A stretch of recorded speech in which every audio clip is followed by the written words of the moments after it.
Namaskar, Jai Hind, Jai Bharat, and welcome to Dev Talks. This is Adi Achint. Finally, some people's relief. मेरे को कोई फर्क नहीं पड़ रहा था, but मोदी जी ने कुछ स्टेटमेंट्स दिए हैं एंड मोदी जी ने तो कुछ स्टेटमेंट्स दिए, थोड़े से सोर्स बेस्ड स्टेटमेंट्स भी आए हैं, थोड़ा सा एक एएनआई में एक थ्रेड भी आया, तो इंडिया का रिस्पॉन्स आना शुरू हो गया as far as US is concern. It is not a response कि भाई जैसे हम बोलना चाहते हैं टप्पू पागल है and this and that and all that, but it is a very measured response once again. ये एक स्टाइल रहा है इंडिया का कि भाई आराम से खेलो यार, क्यों फालतू में. I mean if there is a pig who is wanting to fight with you, you don't fall into the muck. So India's game has been very very measured. But इस बार मोदी जी ने कुछ चीजें बोली हैं which basically I am sure translate करके टप्पू साहब को सुनाई गई होंगी.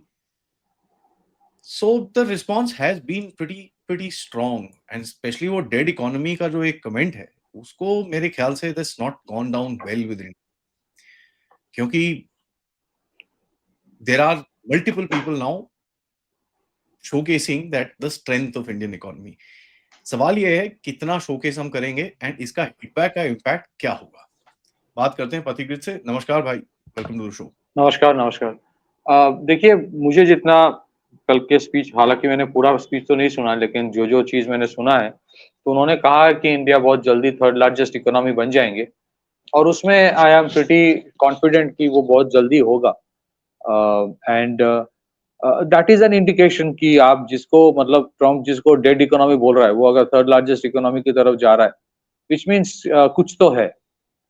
तो इसमें देखेंगे कि आई ऑलवेज से कि अगर मोदी सरकार 2014 में नहीं आता, imagine what would have happened to this country. और इलीगल इमिग्रेशन से शुरू होके जहां फॉरेन एनजीओज वे literally controlling everything in this country, तो वो हालत बहुत खराब होता. अब 2013-14 का जो इंटरिम बजट पी चिदम्बरम ने पेश किया था यूपीए के time before the election in 2014, उसमें जो प्रोजेक्शन दिया गया था इंडिया के बारे में, तो as per him in that speech parliament में ये बोला गया था कि इंडिया जो है थर्ड लार्जेस्ट इकोनॉमी बनेगा 2043 में. एंड दैट इज समथिंग, अभी we are on the cusp of reaching there. Probably end of 2026 तक तो हो ही जाएगा. सो अभी India GDP somewhere around $4.2 trillion, 4.1, 4.2. Germany is around $4.7 trillion. So invariably by 2027, we will be in a position to breach that and become the third largest economy there, which Modi ji was mentioning. And that itself is a kind of a defiance that कोई भी dead economy बोले वो बोले, it doesn't matter. But आपने उस दिन जो एक important चीज आपने कहा था कि some would try to contain India within $5 to $6 trillion. तो अगर आप देखेंगे, अगर हम थर्ड लार्जेस्ट इकोनॉमी हो जाते हैं समवेयर अराउंड $5 trillion के इर्द गिर्द, बट फिर भी there is a substantial gap between first and second and third. तो फर्स्ट इज अराउंड 30. चाइना का एक्चुअल फिगर तो we don't know, but as per IMF is around $18 to $19 trillion, and then comes a third which is somewhere around $5 trillion.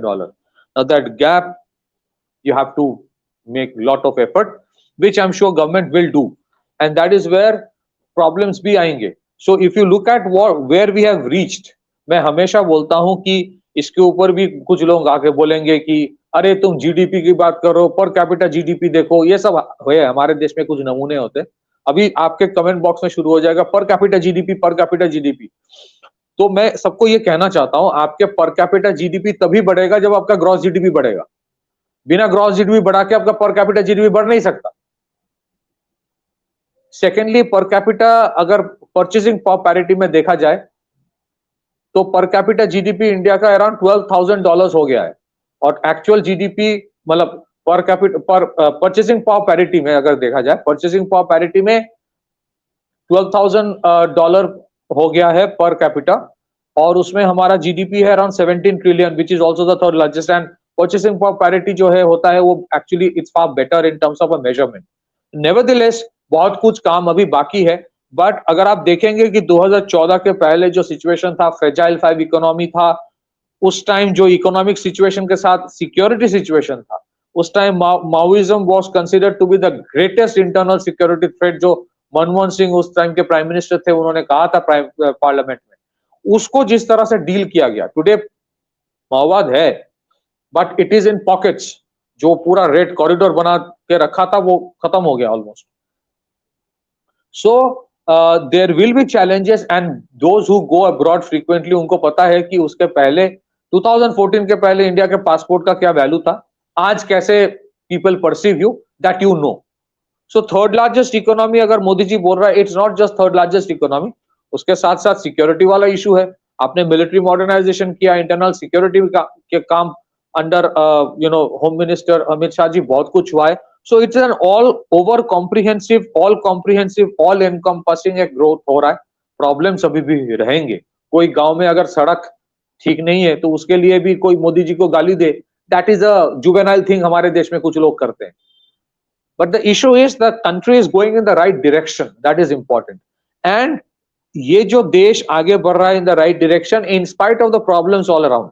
मैं एक चीज बोलना चाहता हूँ आपके साथ, जो previous program हम लोगों ने जो किया था कि whether US is moving towards Pakistan again. It is pretty clear.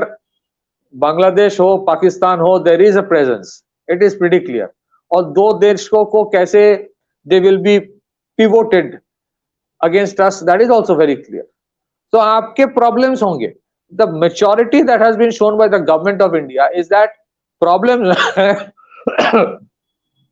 neighborhood में काफी challenges है और काफी challenges आएंगे. But our focus has been on economy and development. जहां-जहां जरूरत पड़ी security measures लिया गया है. But we have not got into a full-fledged war, और हमें चाहिए भी नहीं, क्योंकि कुछ लोग चाहते हैं कि उसी में हम खत्म हो जाए। Perpetual war is never ending. So जो मेच्योरिटी दिखाया गया, ऑल एनकम्पासिंग एक security, economic, internal security, social एक ग्रिड बनाया गया। This is a template and this is an indication कि चाहे कोई मुझे हमें डेड इकोनॉमी कहे, चाहे हमें वो कोई बरीड इकोनॉमी कहे, कुछ भी कहे, that's their problem. We will do whatever is necessary. और वो जो कल स्टेटमेंट आया कि देयर इज नो इंफॉर्मेशन कि हमने रशिया से तेल लेना बंद कर दिया, we are taking oil from Russia, we will take oil from Russia. और उसके साथ जरूरत पड़ी तो अमेरिका से भी जो जो लिया जाएगा, लेना है लिया जाएगा। अभी तो एक न्यूज आ रही है कि जो C-17 ट्रांसपोर्ट एयरक्राफ्ट है, स्ट्रेटेजिक ट्रांसपोर्ट एयरक्राफ्ट, उसका प्रोडक्शन लाइन शायद फिर से बोइंग शुरू करने वाला है। और वो एक बेहतरीन एयरक्राफ्ट है। उसमें जो लग रहा है कि India will be interested to buy a few more, क्योंकि एज अ स्ट्रेटेजिक एयरलिफ्टर उसका काफी कैपेबिलिटी है। तो हम लोग ना, जो मेच्योरिटी सरकार दिखा रहा है कि हम लोग, मतलब होता है ना, खुन्नस खा के मैं आउट हो गया तो मैं बैटिंग, कल से मैं बैटिंग तेरे को करने ही नहीं दूंगा, ऐसा नहीं है। You know, maturity in geopolitics is, कभी कभी ऐसे चीज होंगे, you have to move around, you have to move around. ऐसा नहीं है कि कल से कोई ट्रम्प के साथ बात नहीं होगी। हाँ, if you meet Trump, I think the prime minister, when he will meet Trump, he will greet him the way an Indian prime minister is expected to greet his counterpart in any part of the world. He will greet him nicely. But ये सब फालतू की चीज जो बोला जा रहा है, उससे इंडिया दब जाएगा नहीं। इसी वजह से उन्होंने कहा कि जहां जहां इंडियन कंट्रीब्यूशन है वही चीज खरीदो। Very interesting statement. उन्होंने ये सिर्फ नहीं कहा कि सिर्फ स्वदेशी की चीज खरीदो, उन्होंने कहा कि जहां जहां इंडियन कंट्रीब्यूशन है, विच मीन्स कोई अगर फॉरेन कंपनी एफडीआई करके इंडिया में मैन्युफैक्चरिंग कर रहा है, that is also an Indian contribution उसमें है। मेक इन इंडिया को उन्होंने प्रमोट किया। उन्होंने तो ये भी कहा कि बाहर जाके शादी करके पैसा मत बर्बाद करो, जो करना इंडिया में करो, to expand the Indian market, and it requires a vision. किया है उन्होंने, बहुत कुछ किया है। कुछ लोगों को हमेशा कमी दिखती है। We talk about constructive issues, जहां पे वी से कि these are the things that has to be done, but we will never deny that in the last 10-11 years the sarkar has done a lot of good work. But problems ये है आदि जी, अभी तो शुरुआत है। जो लोग आपको रोकना चाहता है at 6 to 7 trillion dollar, ये आपकी जो रास्ता है from 5 trillion या 4.1 trillion to 10 trillion, it will be filled with thorns. आजकल तो पाकिस्तानी जो है, Pakistani media quotes some of the leaders of Indian opposition frequently. ये हाल है. इस तरह के irresponsible statements दिए जाते हैं just to pin Modi government down. So आपके अक्रॉस द बॉर्डर थ्रेट्स भी है और regime change एनर्की वाला जो challenges है वो अभी भी है. और इस देश में भी कुछ लोग चाहते हैं कि कहीं तरह एक बांग्लादेश वैसा स्थिति यहां पे हो जाए. So I feel law and order के साथ आप देखेंगे, कभी कभी आपने नोटिस किया होगा कुछ कुछ जगह पे सडनली एक लेबर क्राइसिस हो जाता है, एक लेबर वायलेंस हो जाता है. वो कंपनी जो एक क्रिटिकल चीज मैन्युफैक्चरिंग कर रहा है, जो चाइना से एक इन्वेस्टमेंट आके यहाँ पे हो, चाइना से मतलब जो पहले चाइना में बन रहा था वो भी इंडिया में बन रहा है, and there is a shift in the supply chain happening. Suddenly उस फैक्ट्री में देखोगे एक लेबर क्राइसिस शुरू हो जाता है, एक फाइट शुरू हो जाता है बिटवीन मैनेजमेंट एंड लेबर. और सडनली वो कंपनी या तो बंद हो जाता है, या तो लॉकडाउन हो जाता है, या तो इतना वायलेंस होता है कि so these will be triggered. We have to be very very careful about many things in this country. But इसका मतलब ये थोड़ी है कि कुछ नहीं करना है, नहीं. If we have to reach the $10 trillion mark, I would suggest and I would request, जो फार्म रिफॉर्म्स मोदी जी ला रहे थे उस टाइम रोकने के लिए रोका गया क्योंकि सिचुएशन ठीक नहीं था. Those farm reforms will have to be brought back. And I'm again telling people कि वो तो farm reforms तो यार ऐसा है, it's a deadbeat rate. Now 22 states have already done it. Only the opposition states are left. So let them. I mean, ठीक है, वहाँ पर भी नहीं आदि बहुत कुछ बाकी है उसमें. आदि वहाँ पे बहुत कुछ बाकी है. बहुत कुछ बाकी है. जो baseline था interstate trade का, where people were able to actually sell their products across state, वो at least within the BJP states has gone clear. So you will find जहाँ पर जो bordering states हैं, जहाँ पर BJP states का वो है, people are trading, and especially the biggest beneficiaries of this would be MP, Maharashtra, Gujarat and Rajasthan. That belt, including UP, that entire belt is, I mean, those guys are going to benefit out of this real big. But rest, अब वही है. नहीं, एक चीज में I don't want to digress. The biggest issue is आप किसान को ये इंडिपेंडेंस होनी चाहिए, फ्रीडम होनी चाहिए कि वो किसी को भी बेच सकता है. It is not just the mandi. That is where the problem is. But that problem को रिफॉर्म करने के लिए फार्म रिफॉर्म चाहिए. मतलब किसान के पास वो फ्रीडम नहीं है वो किसी को भी बेचे.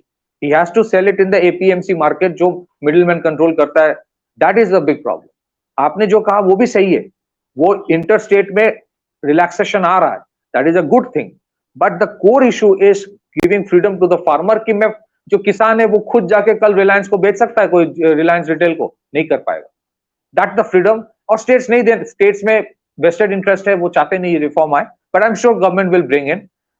देयर कैन ऑल्सो बी, ये आप देखेंगे, आपने जो कहा एक और अच्छी चीज आपने कहा जो किसानों को फायदा हो रहा है, ये जो इथेनॉल ब्लेंडिंग हो रहा है ना, इथेनॉल ब्लेंडिंग. तो शुगर के जो प्लांटेशंस है खास करके महाराष्ट्र में, खास करके यूपी में, इथेनॉल ब्लेंडिंग जो भी 20% तक रीच किया गया है, पेट्रोल के साथ जो बनाया जाता है, ब्लेंड किया जाता है, दैट रिड्यूसेस आवर एक्सपोर्ट के जो इंपोर्ट का जो प्राइस होता है, मतलब expenditure, that is benefiting a lot of farmers, specially जो शुगर केन प्लांटेशंस में, ये भी राइस प्लांटेशंस में भी मोलास से बनता है.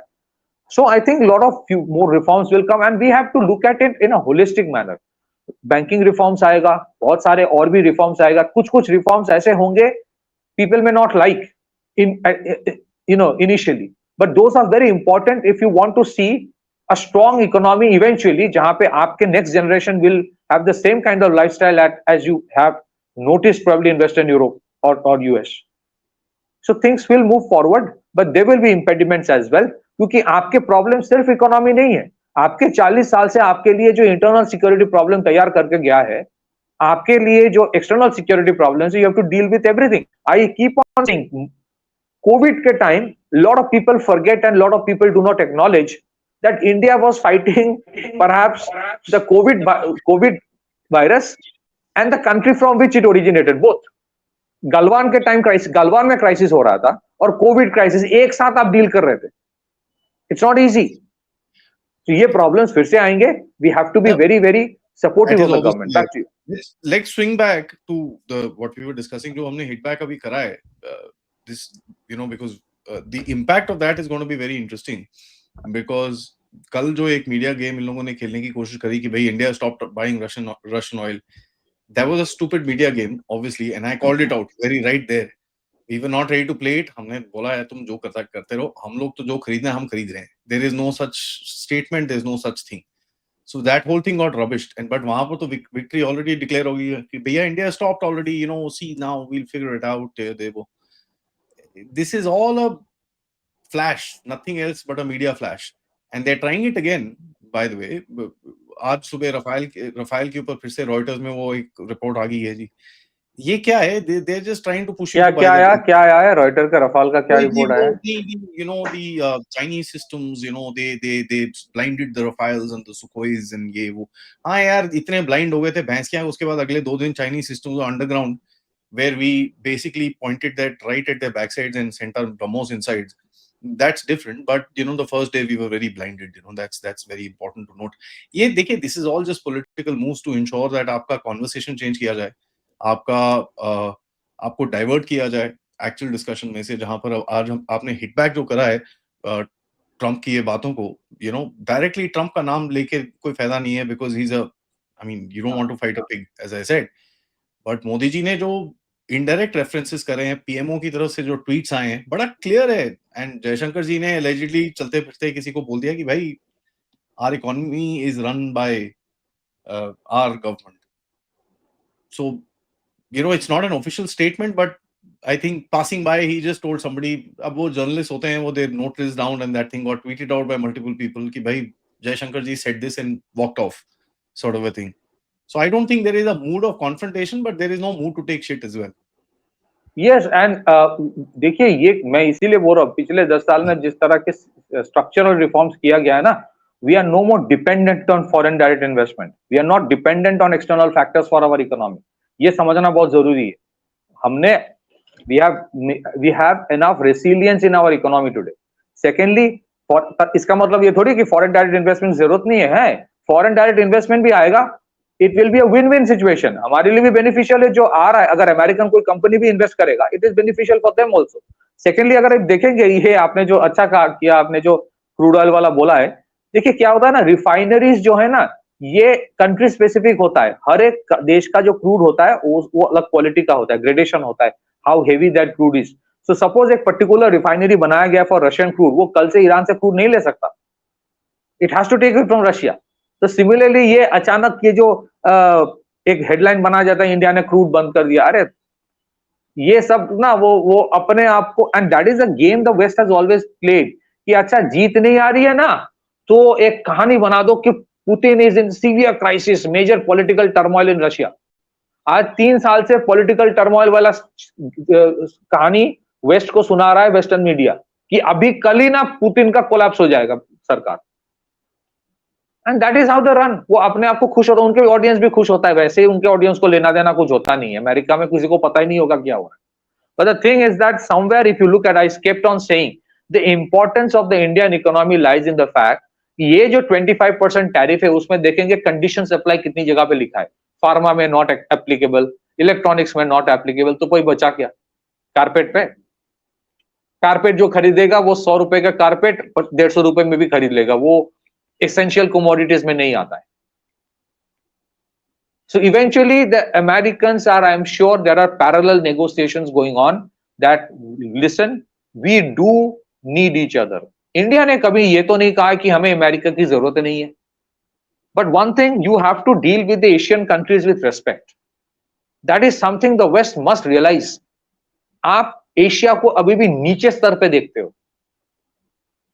So with India, no one says कि इंडिया की किसी की जरूरत नहीं है, हम ही है और किसी की जरूरत, ऐसा नहीं है. But the moment you call somebody's economy a dead economy, वो फिर बोल रहा है ना मैं तो थर्ड लार्जेस्ट बन जाऊं. अब कोई डेड इकोनॉमी थर्ड लार्जेस्ट नहीं बनता है ना.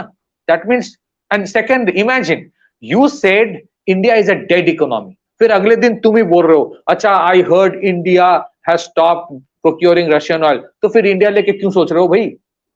अगर इंडिया डेड इकोनॉमी है तो क्यों सोच रहे हो? रशिया से तुमने कहा कि they can take that dead economies to whatever उसने, तो रशिया से हम तेल ले, रशिया को हम तेल दे, तुम्हें क्या मतलब? You are not yourself convinced with what you are saying.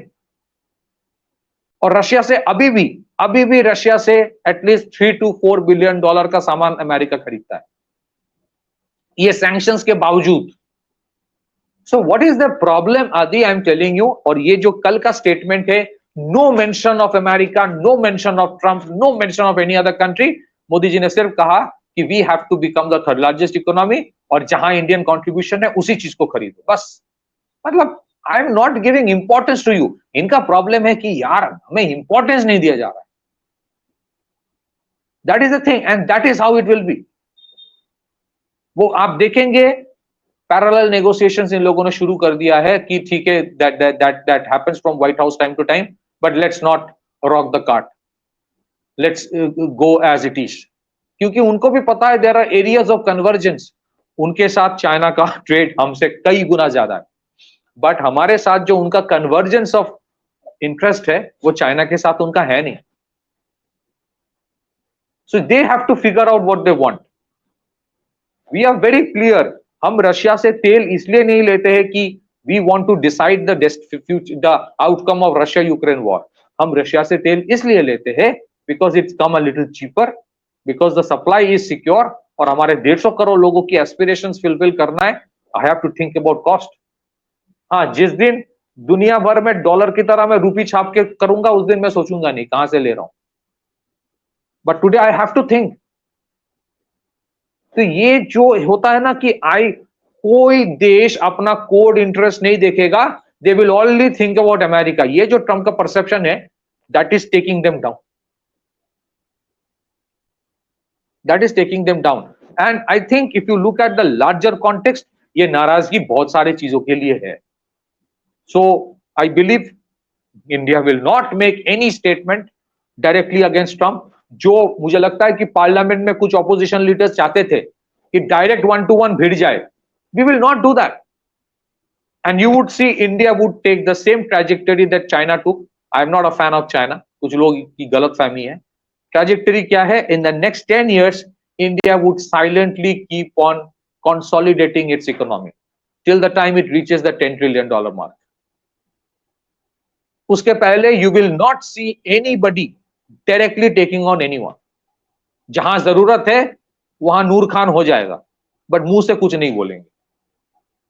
आप समझ गए ना? जहां जरूरत है वहां नूर खान हो जाएगा, लेकिन मुंह से कुछ नहीं बोलेंगे। Back to you, sorry I took more time. नहीं, that's there, but interesting thing is that it's gonna be fun to watch actually, because ये सब जो इधर से rocket चलेंगी, it will be quite a fun place to watch. Anyways guys, सबसे request है video को like करिए, subscribe करिए and share this with your friends and families, and आप लोग इस चैनल की तरफ contribute भी कर सकते हैं। QR code, PayPal, super sticker, super chats. A lot of people keep asking me how to become members. सब details आपको just click on more. You will have all the details there at the bottom. नमस्कार। And I wish you speedy recovery आपके health के लिए। I think you are better now. Yeah, a little better. Thank you.